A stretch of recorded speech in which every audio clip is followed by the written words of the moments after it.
մոնտաժային առումով ինքը եղել է լրիվ կլասիկ, ինչ-որ սահմանափակումների մեջ։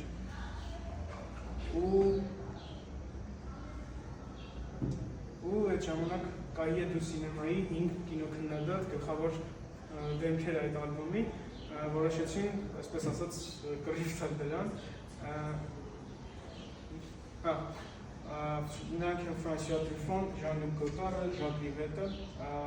Eric Rohmer և Claude Chabrol։ Իրականում նրանք միակ ռեժիսորներ չեն նորալիքի, կային նաև այլ ռեժիսորներ։ Նրանց ասում են ձախակի ռեժիսորներ, այն պատճառով, որովհետև նորալիքի ռեժիսորները ընդհանրապես իրենք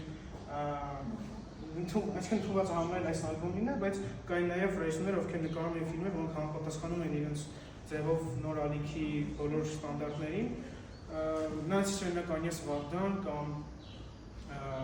Alain Resnais և նմանատիպ ռեժիսորներ, որոնք համապատասխանում են։ Նորալիքի սկիզբը ընդհանրապես բավականին վիճելի է, բայց ընդունված է համարել այս երկու ֆիլմերով, Ֆրանսուଆ Truffaut-ի 400 հարվածներով, որը իրականում շատ մոտիկ կինո էր անձամբ ռեժիսորին։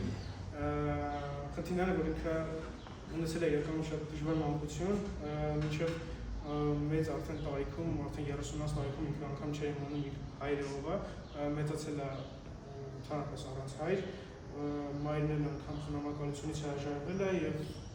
իրան մեծացրել է դայակը, տատիկը, մինչև 10 տարեկան հետո, ու շատ բարդ իրականում մանկություն անեցել, ու այդ բարդ մանկությունը կարելի ասել ինքը շատ մեծ արտացոլում է տվել 400 հարվածներում։ 400 հարվածները ինքը գինա է երեխայի մասին, ով մոտ կարելի ասել, ով այսպես ասած դուր չէր գալիս այն ամենը ինչ-որ իրեն շրջապատում էր, ու ինչ-որ բունտարսկի էլեմենտներով մեծ ֆիլմ է։ Ինքը և Breathless-ը,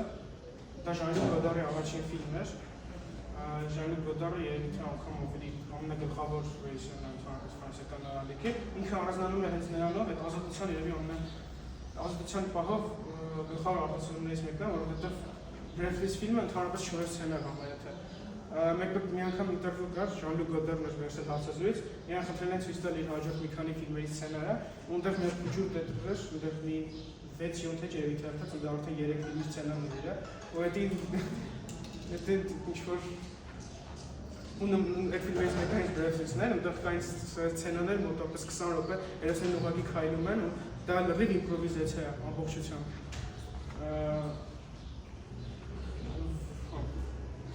Սա Ֆրանսուଆ Truffaut-ը կարող է։